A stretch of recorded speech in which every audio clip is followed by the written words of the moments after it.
Let's talk about physical appearance in confidence. Now, how do you think physical appearance contributes towards your confidence when you're in social settings? Well, physical appearance not just makes you appear or seem confident to other people, but it also makes you seem and appear confident to yourself, which is a lot more important when it comes to social settings because you have put yourself out there. And if you're feeling a lot more comfortable in the makeup that you've done, with the hairstyle that you've done, with the kind of clothes that you're wearing, with the scent that you have on, like literally all the tiny little details, they're making you feel and they're adding so much more to your confidence because now you can actually go out there, put yourself out there without feeling self-conscious at all, and you can talk to anyone you want. You can literally openly have a conversation with anyone about anything. And you know what, even if you don't know the other person, even if it's a total stranger, you're more than likely to go and interact with that person is because you feel at your optimum level of confidence. And now when you're in a social setting, that's exactly what you want. I think we've all noticed this, is that you know what, when we're in social settings and we're feeling and looking our best,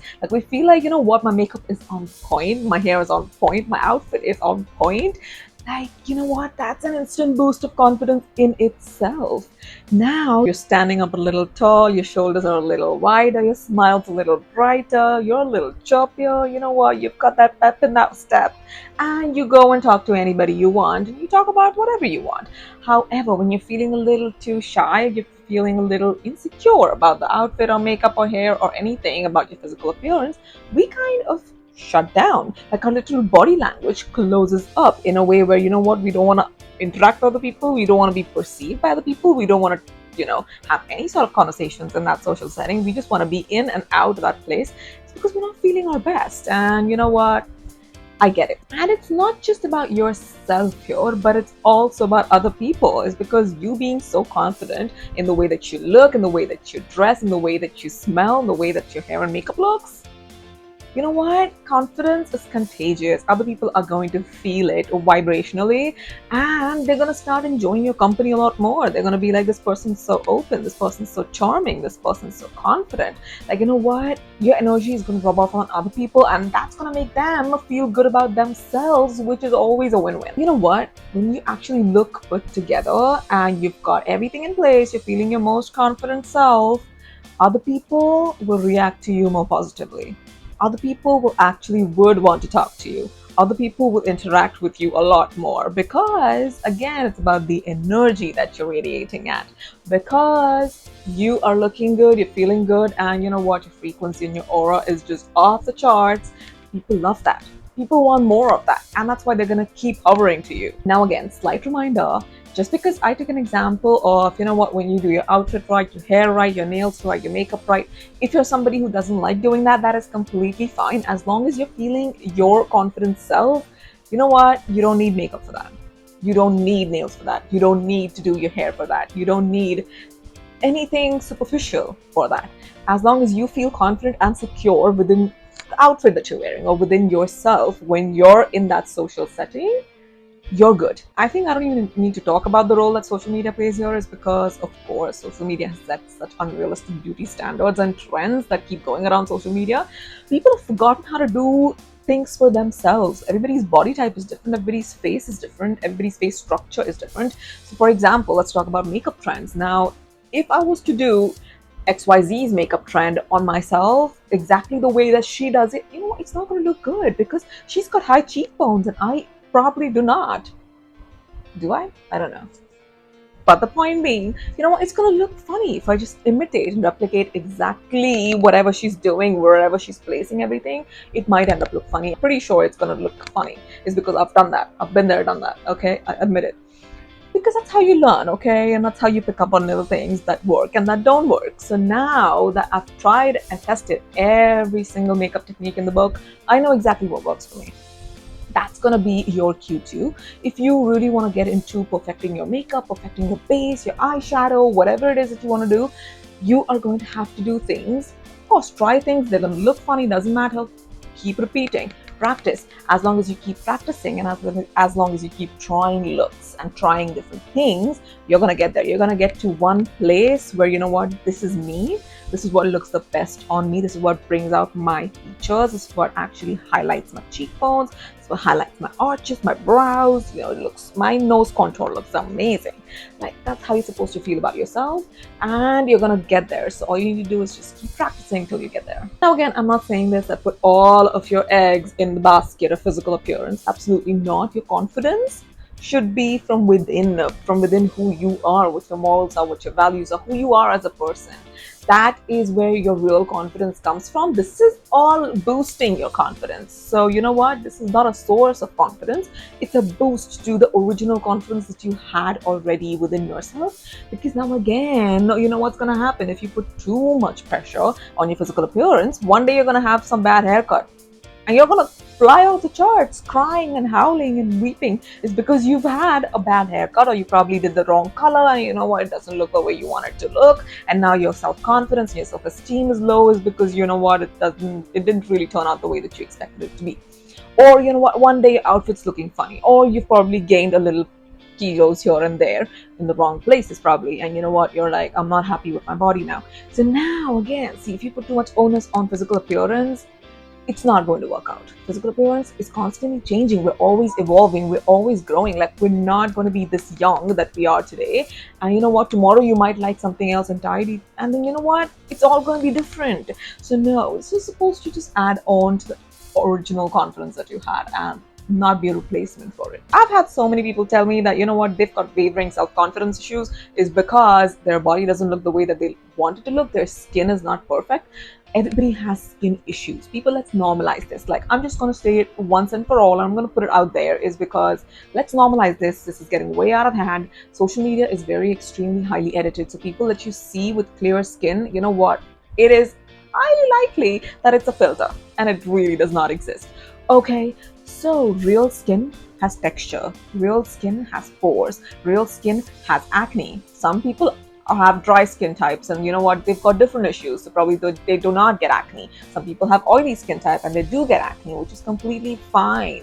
So much of the world's population actually has acne and acne scars and pigmentation, especially when we live in a hot country like this. If you're Asian, you're going to suffer from pigmentation, whether that be, you know, on top of your eyes or from around your cheekbones or somewhere, anywhere on your body, which is completely fine. You know what?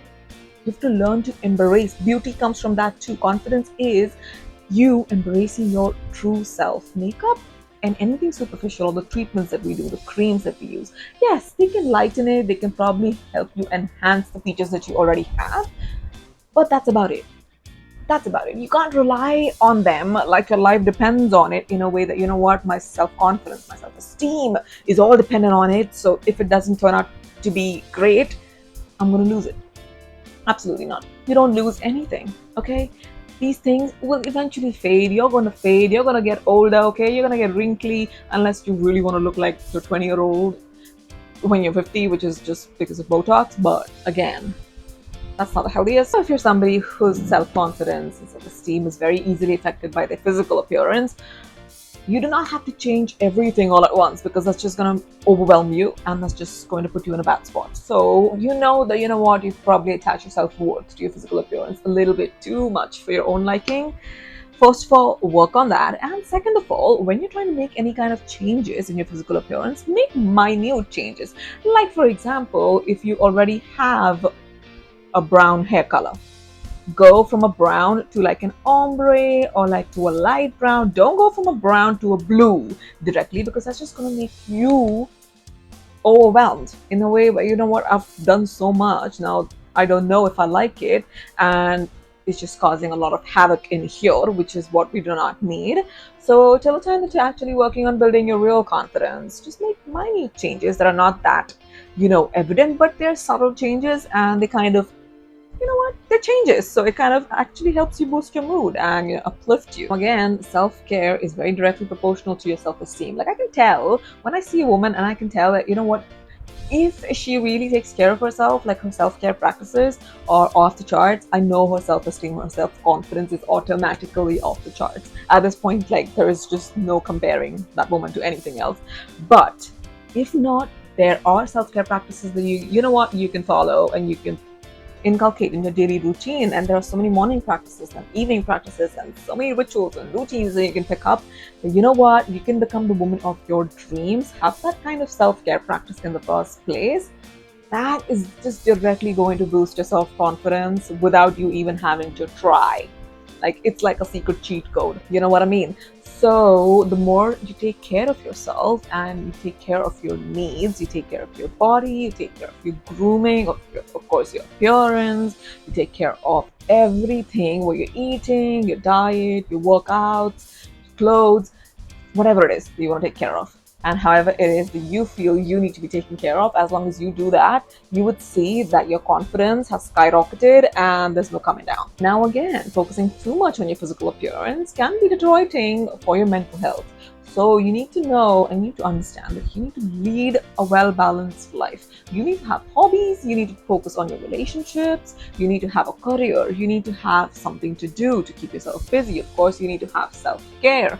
You need to be fulfilled in all aspects of your life. Is because just dealing and just putting so much emphasis on your physical appearance is really the start of something bad.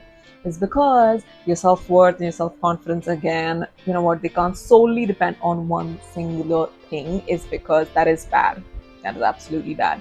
One day when you're not feeling like it, one day when you've got a puffy face, you're just gonna feel so low, you're not gonna do anything else in life.